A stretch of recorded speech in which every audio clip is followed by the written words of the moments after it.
Hello guys, nandito kami ngayon sa Cambodia, sa Phnom Penh. Mali. Mali yung nasabi ko sa itong video guys na ang Siem Reap ang capital. Ang Phnom Penh ang capital ng Cambodia. Kaya nandito yung mga high-rise buildings. Kasi ito yung kanilang capital. Nandito kami ngayon kasi pupunta kami ng Vietnam.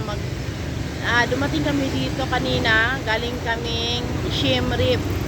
Mga 10 hours yata yung travel namin from Siem Reap papunta dito sa capital ng Cambodia na Phnom Penh. Papakita ko sa inyo guys, nandito ang mga naglalakihang building ng Cambodia.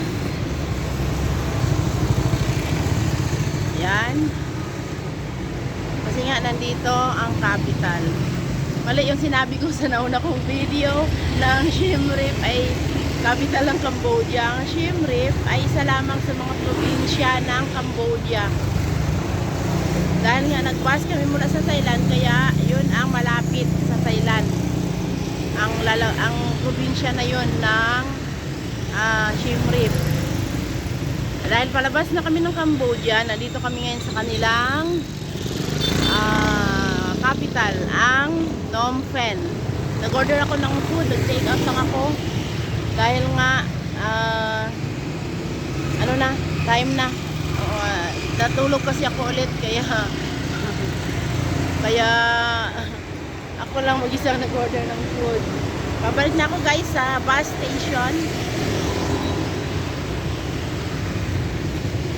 Kasi nag-stop kami sa Giant TV's bus at terminal ba yun? Yung ticketing office nila.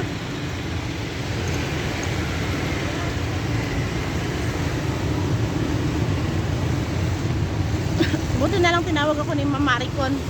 Kaya nasabihan niya ako kung saan ako mag-order ng food. Namura lang guys. Egg and rice lang ang in-order ko guys. $1.5. Ang problema, yung sukli ko sa $5 ko ay sinuklian ng real na parang hindi yung tinatanggap sa Vietnam. Dapat magastos yun.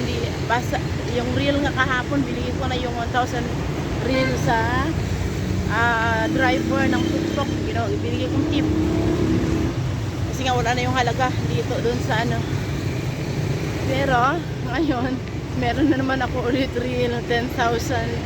Ano daw gagawin ko dito sa reel na to? $2 na katumbas nun guys, $2.5.